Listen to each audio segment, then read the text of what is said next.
Hello and welcome to Coffee Break. This is Steve Barrett. I'm the editorial director of PR Week, and we're here with a really special guest this week. It's Jacob Schick, who's executive director of 22Kill. Jacob, welcome to Coffee Break.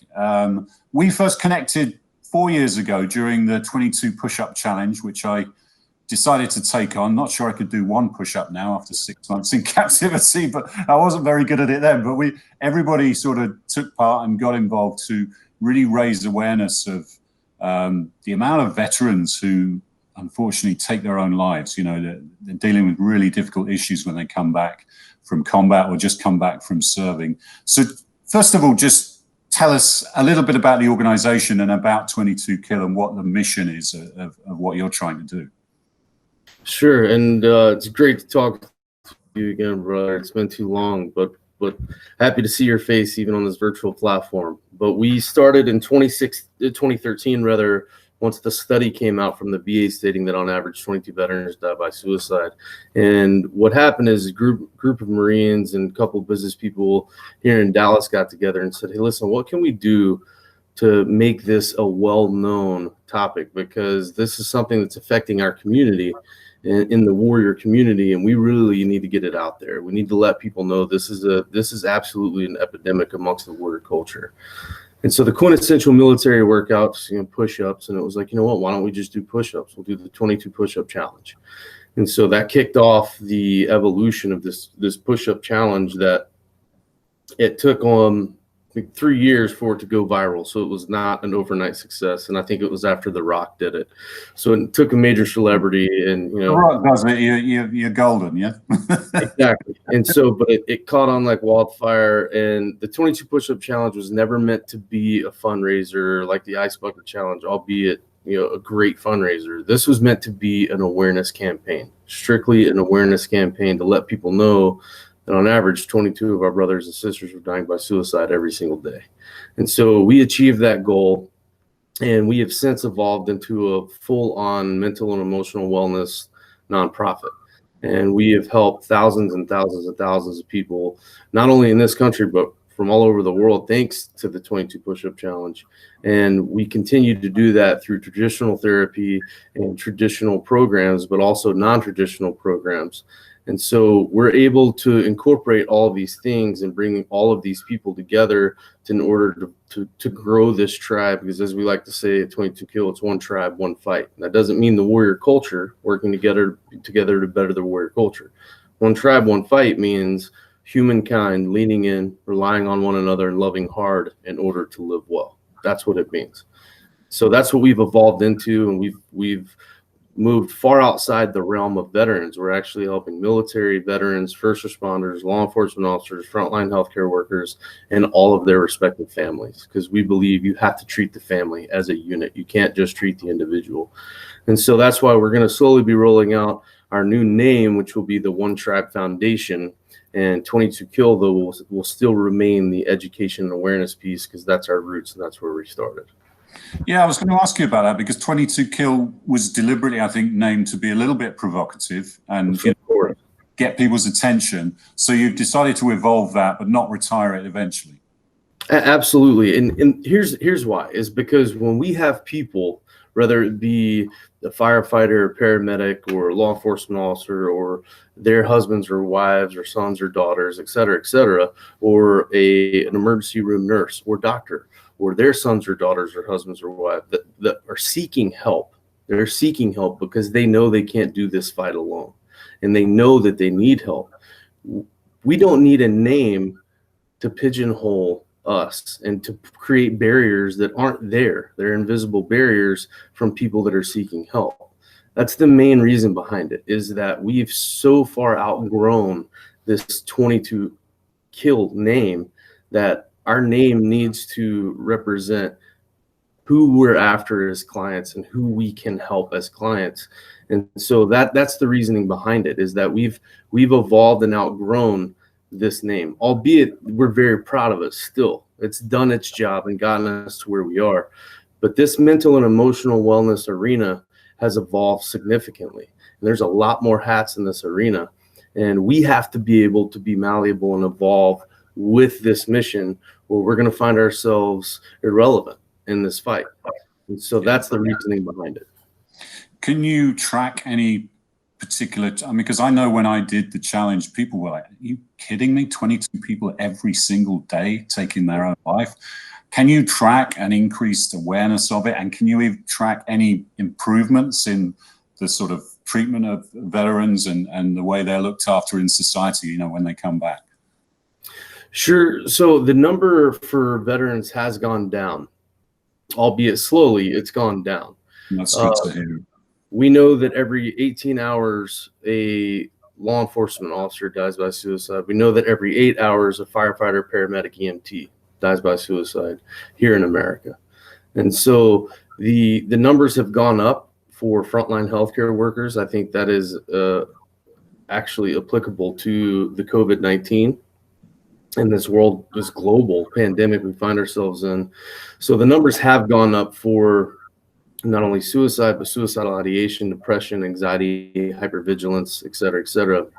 And I think that is a direct result of this global pandemic that we all find ourselves in, which is actually a normal reaction to an otherwise abnormal situation. And so we need people to understand that it doesn't make you abnormal. You're reacting normally to an abnormal situation, which is essentially what post-traumatic stress is. And so we need people to understand that and understand there's nothing wrong with you. This is you going into survival mode.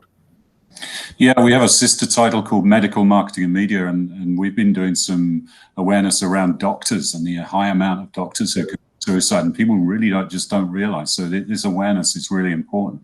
Tell me about the attitude to veterans, especially in America, is curious, because I, as someone who, you know, comes from the UK and have been here 10 years, there's a reverence for veterans. You know, you go to any sporting event and veterans are part of it. There is the national anthem. There are usually veterans there or members of the armed forces. And there is this reverence. But then you have the other side of it, where there are so many homeless people who've come out of the forces, where there are mental health difficulties, there is suicide, the way they're treated. What's your take on that? Because it seems to be a disconnect between the sort of reverence you see on a day-to-day basis, but then how people are really treated in society. Sure. It's for me, if we could do a train in, train out model in our military, which means if we could have not only the physical aspect of once we train these men and women to do what they're going to need to do when whatever their military occupation specialty is, whatever that is. But if we can incorporate the mental and emotional side of it as well, then we could also do these refreshers or reminder courses throughout their military career, whether it be 4 or 6 years, 12 years, 25, or full-on career. If we could also do the same thing on the train out side, I think that we would have a lot more significant return on investment with these men and women, because we're training them how to start their transition into the civilian sector, because that's a very hard transition. And I think when it comes to the homelessness and the mental wellness aspect, well, look, that's not just a veteran issue. I mean, that's a human issue. And so what I've learned throughout this decade or more in this fight and really carrying out this, trying to be the best version of myself in order to help as many people as I possibly can. These are human issues we're dealing with. And I think we have to stop categorizing these mental and emotional wellness issues just so we can try and define them, because I think they're human issues across the board, across the globe. And that results in homelessness or suicidal ideation or depression, anxiety, hypervigilance, et cetera, et cetera, et cetera. That's the one common denominator that every human being on this planet has, is that we understand what mental pain and suffering is, because every one of us has dealt with it. Regardless of how you vote or who you do or don't pray to, that's something that we can find common ground on. Yeah, and we named Michael Phelps, as you know, to be our communicator of the year with his "It's okay to not be okay" message, and he's doing some great work, and as are you and lots of other people in that area.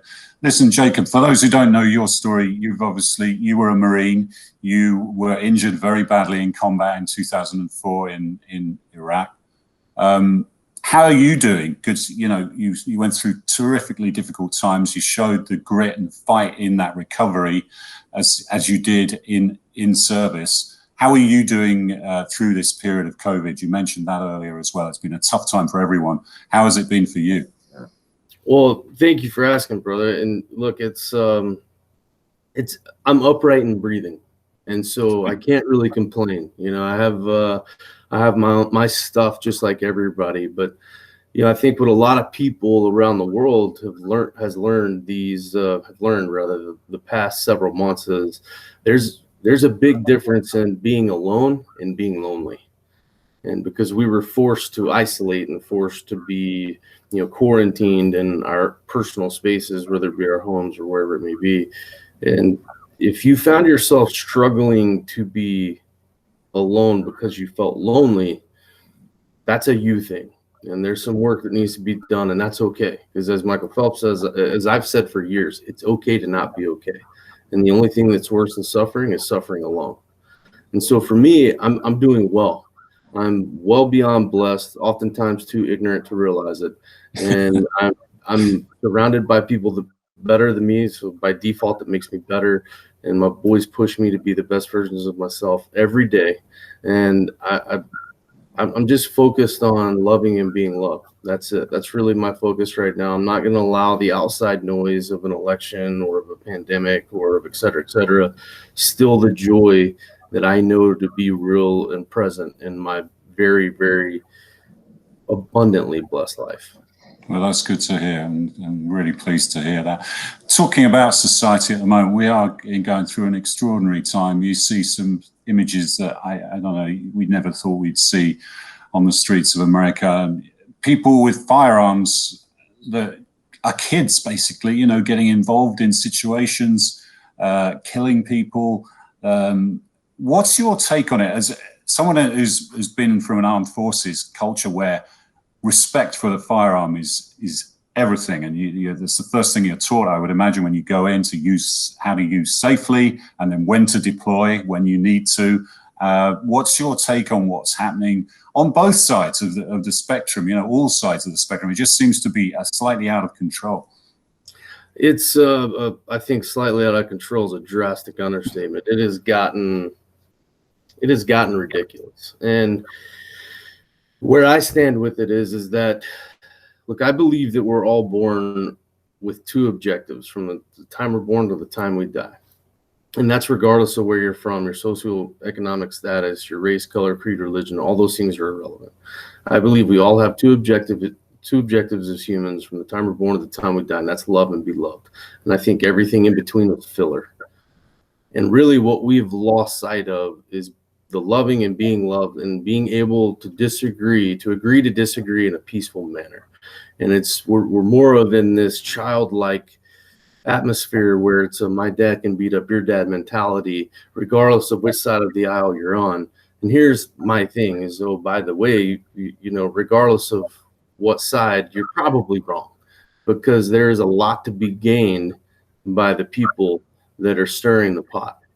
And we have to remember that. We can't allow ourselves to be sheep in this country. We have to be willing to do the hard work and do the homework ourselves to form a educated opinion in what that means. Just because someone tells us something as a talking head from the idiot box doesn't mean that it's gospel. We need to be willing to do our homework. I don't want my children watching what's going on in cities like Portland or Seattle. That's not okay, because they don't need to think that that's okay behavior, because it's not. I'll tell you right now, when I was in Iraq, and when I was in harm's way, or when I was going through over the 50 operations or over 20 blood transfusions, and I see what I see on TV on either side, there is enough blame to fill the Titanic. That is not what I fought for. That is not what my brothers fought for.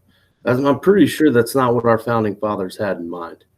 And I'm just wondering when we can come together as adults, because the majority of them are adults, legally or otherwise. If we could come together as adults and lean in with love instead of disdain, and instead of hate and resentment and all those things that we all battle throughout our lives, If we could just lead with love and understand that we don't have to agree on everything in order to get along, it will never be possible. Amen to that, Jacob. It's a great message to end Coffee Break on. It's brilliant to catch up with you. Glad you're doing well, doing some brilliant work, and we're looking forward to see how you develop that under the new branding, and people pay attention during Suicide Prevention Month, but let's pay attention all year round as well. So thank you so much for joining us. Thank you, my brother. God bless you, man. Much love.